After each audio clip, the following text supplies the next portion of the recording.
Hello friends, मैं Amit sir, आप सभी का जुम इंस्टीट्यूट के इस ऑनलाइन चैनल में बहुत बहुत स्वागत है। देखिए बेटे, नीट और आईआईटी मेंस एग्जामिनेशन की डेट्स अब हमारे सामने हैं और हमारे पास अब ये एग्ज़ाम्स के लिए जो टाइम बचा है उसमें हमें क्या करना है, मैं आज आपसे इस टॉपिक पर बात करने आया हूँ। हाँ, इस पेंडेमिक कंडीशन में बहुत सारे ऐसी कंडीशंस हैं, ऐसे बहुत सारे मत आ रहे हैं कि एग्ज़ाम को नहीं होना चाहिए, लेकिन कुछ कंडीशंस, कुछ बातों को लगता है देख कर कि एग्ज़ाम होने भी चाहिए। एग्ज़ाम होंगे या नहीं होंगे, इन सभी सिचुएशंस में सबसे ज़्यादा परेशान वो स्टूडेंट्स हैं जिन्हें एग्ज़ाम देना है, और इसके कारण कहीं ना कहीं उन्हें एक फोबिया भी हो गया है इस एग्ज़ाम के लिए, और जो उनकी स्टडी को काफ़ी डिस्टर्ब भी कर रहा है। देखिए फ्रेंड्स, मैं मान के चलता हूँ कि आपकी फाइनल डेट्स यही हैं और इन्हीं डेट्स के अकॉर्डिंग मैं आपसे आज बात करने आया हूँ। मेरे पास बहुत सारे बच्चों की बातें आई, बहुत सारे बच्चों से मेरी बातें हुई, उन्होंने मुझे मैसेजेस किए और उन्होंने मुझसे सिर्फ एक ही क्वेश्चन पूछा कि सर क्या करें, कुछ इम्पॉर्टेंट मिल जाए, कोई इम्पॉर्टेंट टॉपिक पता लग जाए। देखिए बेटे, किसी कॉम्पिटिटिव एग्जामिनेशन के लिए क्या इम्पॉर्टेंट है क्या नहीं है, ये बातें सीधी नहीं की जा सकती। मैं ये नहीं बोल सकता कि ये टॉपिक इम्पॉर्टेंट है इसी से क्वेश्चन आएगा। हाँ, पॉसिबिलिटीज़ होती हैं, लेकिन दिस इज़ नॉट अ वे कि आप किसी कॉम्पिटिटिव एग्जामिनेशन को किसी इम्पॉर्टेंट के बेसिस पर प्रिपेयर करने जा रहे हो। तो क्या करें किसी एग्ज़ाम को प्रिपेयर करने के लिए? देखिए बेटे, जिन बच्चों के एग्ज़ाम्स की प्रिपरेशन बिल्कुल भी नहीं हुई है, मैं सबसे पहले उन्हीं से बात कर रहा हूँ कि उन्हें क्या करना चाहिए। एक बहुत आसान सा तरीका है कि अपने एग्ज़ाम को एक कॉन्फिडेंट मैनर में प्रिपेयर कैसे करें, लेकिन उसके लिए 3 सबसे बड़ी इंपॉर्टेंट बातें आपको ध्यान रखनी पड़ेंगी। सबसे पहला काम, आप अपने को कॉन्फिडेंट बनाओगे। आप ये मान के चलोगे कि हाँ, इन बचे हुए दिनों में मैं पढ़ाई कर सकता हूँ। कंडीशन नंबर 2, जिस सब्जेक्ट को आप प्रिपेयर करने वाले हो, मैं आपसे यहाँ पे केमिस्ट्री के बारे में बात करने आया हूँ, तो अगर आप केमिस्ट्री को प्रिपेयर करने वाले हो तो सबसे पहले आपके सारे नोट्स, आपकी बुक, जितना भी स्टडी मटेरियल आपके पास है वो एक जगह कलेक्ट होना चाहिए। ये नहीं कि मेरे नोट्स मुझे मिल नहीं रहे, मेरी ये पर्टिकुलर बुक तो मेरे दोस्त के पास है, ऐसे से पढ़ाई नहीं हो सकती। और तीसरा, अपने सोशल मीडिया, अपने मोबाइल, अपने दोस्तों सबसे ना बोलना सीख लीजिए। इन कुछ दिनों में ना बोलने से कोई प्रॉब्लम नहीं आएगी। तो चलिए आइए बातें शुरू करते हैं, करना क्या है। देखो बेटे, इस समय जो सबसे बड़ी प्रॉब्लम आती है उन बच्चों के सामने जिनकी प्रिपरेशन बिल्कुल भी नहीं होती है। वो जब किसी बुक को उठाते हैं, किसी चैप्टर को उठाते हैं, कोई इंपॉर्टेंट चैप्टर उन्हें पता लगा कि इससे ज़्यादा क्वेश्चंस आते हैं, उसे उठाते हैं, पूरा दिन पढ़ते रहते हैं।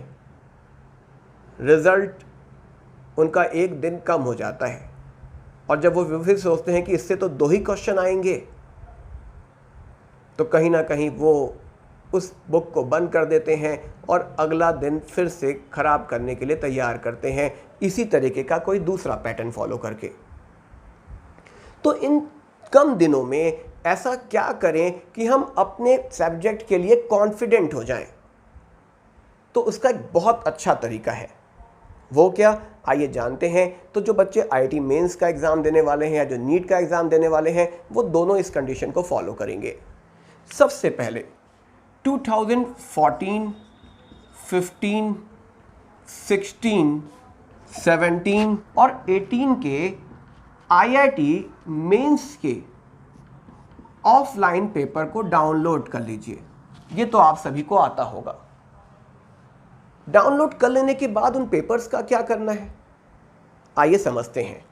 मान लीजिए आपने 2014 का पेपर ओपन किया।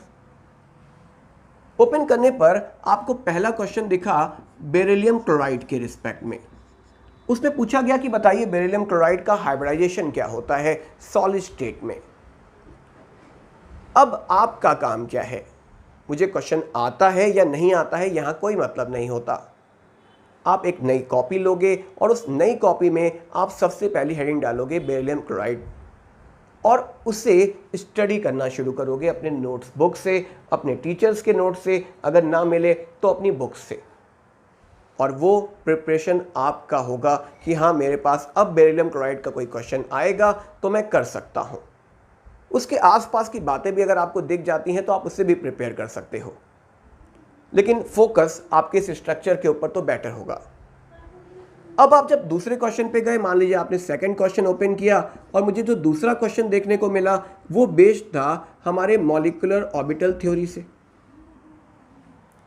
तो अब क्या, अब केमिकल बॉन्डिंग ओपन किया और मॉलिक्यूलर ऑर्बिटल थ्योरी की थ्योरी देखी और उसे प्रिपेयर करना शुरू कर दिया।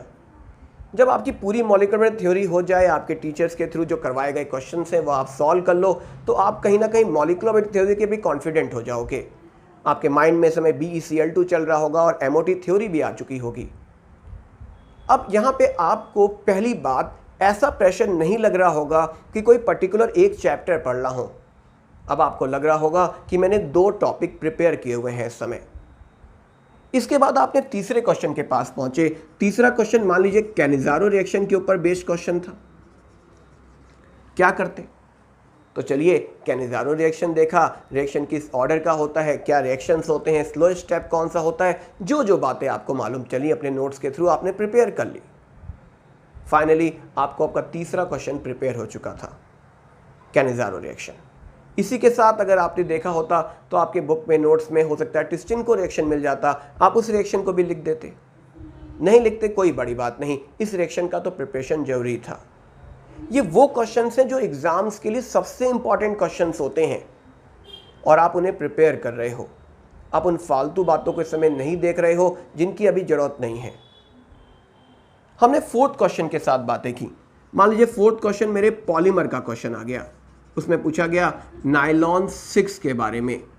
तो जब नायलॉन 6 आया तो आपने नायलॉन 6 ओपन किया और पॉलीमर भी प्रिपेयर किया नायलॉन 6 के रिस्पेक्ट में।